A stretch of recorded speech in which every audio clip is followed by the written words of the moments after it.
Senhora Presidenta, senhores e senhoras senadores, volto à tribuna para tecer alguns comentários sobre a conjuntura econômica do país, cujos números recentes demonstram de forma inequívoca a condução errática adotada pela equipe econômica do governo da presidenta Dilma.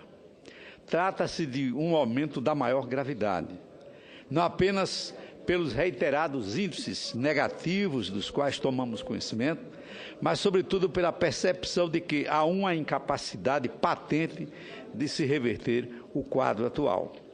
Observamos uma inépcia paralisante na formulação de medidas que efetivamente contribuem para a retomada do crescimento. Infelizmente, não se trata de uma visão pessimista, desvinculada do mundo real. O fato concreto é que a economia brasileira encontra-se à deriva. Isso dito por fontes distintas. Vejamos, os principais atores econômicos apostam em uma queda significativa do PIB em 2016.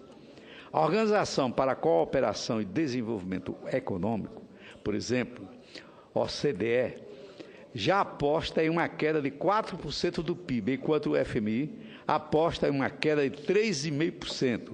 Previsão esta que se aproxima da maior parte dos analistas brasileiros. A realidade pode nos mostrar ser ainda mais cruel do que as projeções até agora apresentadas. Basta lembrar que no mesmo período do ano passado, esses mesmos atores apostaram em um PIB de menos 0,4% para 2015. A produção brasileira, no entanto, caiu 4,08%, segundo dados preliminares divulgados pelo Banco Central. Importante destacar que os analistas mais pessimistas apostam em um resultado pior do que uma queda de 4,5% no PIB de 2016 e até de 1,5% em 2017. O que nos causa mais perplexidade é que as expectativas do mercado, tão fundamentais para o ânimo e ambiente econômicos de qualquer país, são continuamente redimensionadas para baixo. Senhora Presidenta, ressaltamos que esses números não se encerram em si mesmos. Há, por óbvio, uma correspondência direta entre esses nefastos dados e o dia a dia do povo brasileiro, daquele trabalhador que conta apenas com o seu parco salário para sustentar a sua família. Isso significa, no mundo real, que a população vai ficando mais pobre, que milhares de brasileiros perdem o emprego e passam a viver uma vida pior. Infelizmente, as análises já apontam que o desemprego passará de 10% ainda este ano. Segundo o PNAD, continua do trimestre encerrado em 2015, apurada pelo IBGE, já existem 9.126.000 pessoas sem ocupação no Brasil. Um aumento de 41,5% em relação ao mesmo período de 2014. São 2.676.000 pessoas que ficaram desempregadas só no último período de um ano. Ademais, os que conseguiram manter-se no trabalho estão com renda 1,3% inferior ao que tinham no ano passado. Esse cenário desolador revela-se ainda mais preocupante, pois acontece no contexto de inflação alta, o que, como sabemos, contribui sobremaneira para corroer o poder de compra do trabalhador. A inflação oficial em 2015 foi de 10,67%, um número tristemente expressivo. Mas a sensação da população quando sai para fazer sua feira do mês é que os preços estão subindo ainda mais e rapidamente. Por isso, o seu poder de compra está em vertiginoso declínio. Aqui, de forma tangencial, podemos apontar alguns dos equívocos cometidos nos últimos anos. A raiz desses problemas, do meu entendimento, encontra-se numa política econômica que buscou beneficiar-se da alta internacional dos preços das commodities exportadas pelo Brasil, sem se importar com a saúde das contas públicas e com a inflação que hoje corrói o poder de compra do trabalhador. São equívocos que se desdobram em novos equívocos, que incluem o fato de o governo ter negado e não ter reconhecido a dimensão da crise durante o ano eleitoral, para evitar medidas impopulares necessárias, mas que ameaçariam a reeleição. Por essas razões, vimos as agências internacionais de risco, como a Standard & Poor's, rebaixarem a nota de crédito brasileira.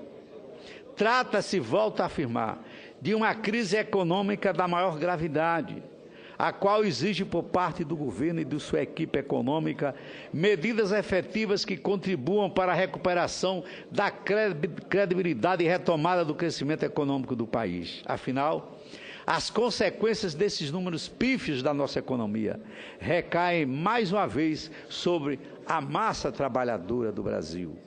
Não é exatamente o que vimos na última sexta-feira com as medidas econômicas anunciadas pelo ministro Nelson Barbosa, as quais demonstram ser insuficientes no que tange à redução do déficit público.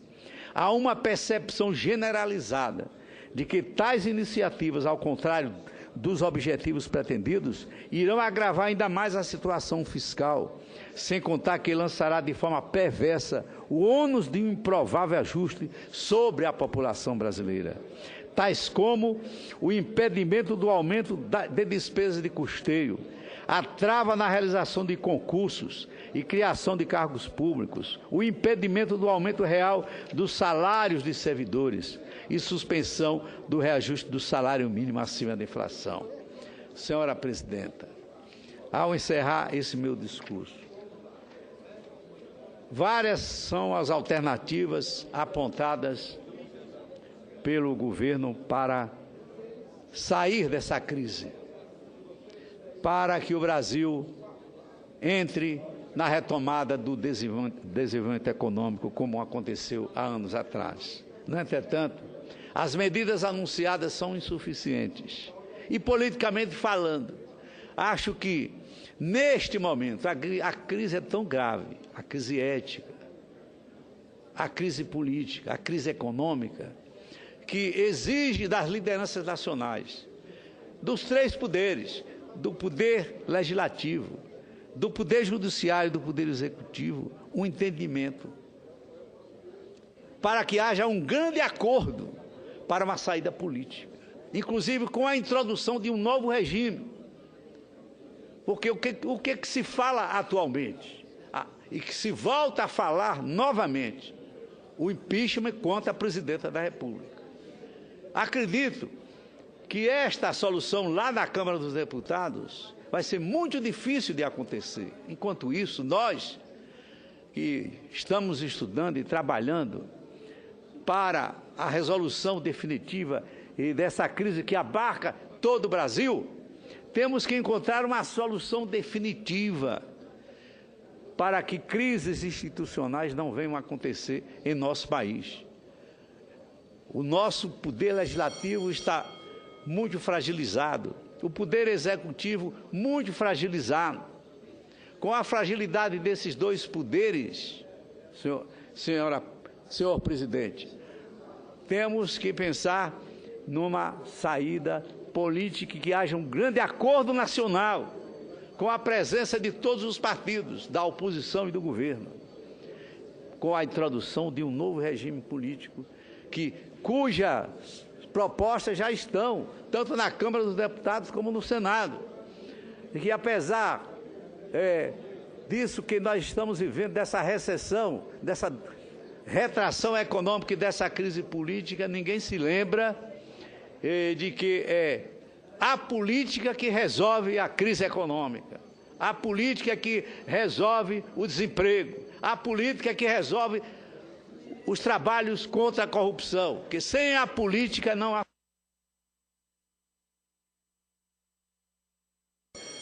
A democracia exige, então, senhor presidente, de todos nós, uma ação efetiva para que saiamos deste buraco e entremos na retomada do desenvolvimento econômico e na paz política para o nosso país.